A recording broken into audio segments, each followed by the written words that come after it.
ایک صحابیہ ام ہانی رضی اللہ تعالی عنہا، وہ آئیں حضور کے پاس کہ یا رسول اللہ میں بوڑھی ہو گئی، میری ہڈیاں بھی کمزور ہو گئیں، جسم بھی کمزور ہو گیا، اب کوئی ایسا عمل بتا دیں کہ میں بیٹھے بیٹھے کر لیا کروں، میری جنت بن جائے، بیٹھے بیٹھے کر لوں۔ تو حضور اکرم صلی اللہ علیہ وسلم نے فرمایا ام ہانی تم ایسا کیا کرو، سبحان اللہ 100 دفعہ پڑھا کرو، سبحان اللہ 100 دفعہ پڑھا کرو۔ سبحان اللہ 100 دفعہ پڑھنا پتہ کیا ہے؟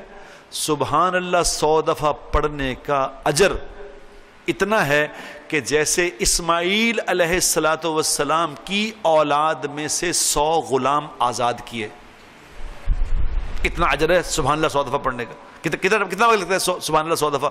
سبحان اللہ کتنا لگے گا؟ پھر آپ نے فرمایا تم الحمدللہ 100 دفعہ پڑھا کرو، الحمدللہ 100 دفعہ پڑھا کرو۔ اس کا ثواب کتنا ہے؟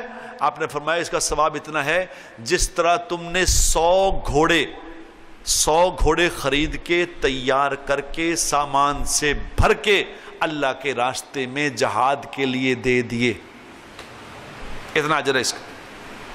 پھر آپ نے فرمایا تم 100 دفعہ اللہ اکبر کہا کرو، 100 دفعہ اللہ اکبر کہا کرو، اس کا ثواب کتنا ہے؟ آپ نے فرمایا اس کا ثواب اتنا ہے کہ جس طرح 100 اونٹ مکہ مکرمہ کے اندر حرم کے سامنے ذبح کیے اللہ کے نام پہ، 100 اونٹ ذبح کر کے صدقہ کر دیے، اتنا اجر ہے۔ اور پھر آپ نے فرمایا 100 دفعہ لا الہ الا اللہ پڑھ لیا کرو، اس کا ثواب تو زمین آسمان کو بھر دیتا ہے نیکیوں سے۔ اس دن تیرے سے بہتر صرف وہی انسان ہوگا جس نے یہ عمل تجھ سے زیادہ کیا ہوگا۔ اب بتاؤ کتنا آسان ہے۔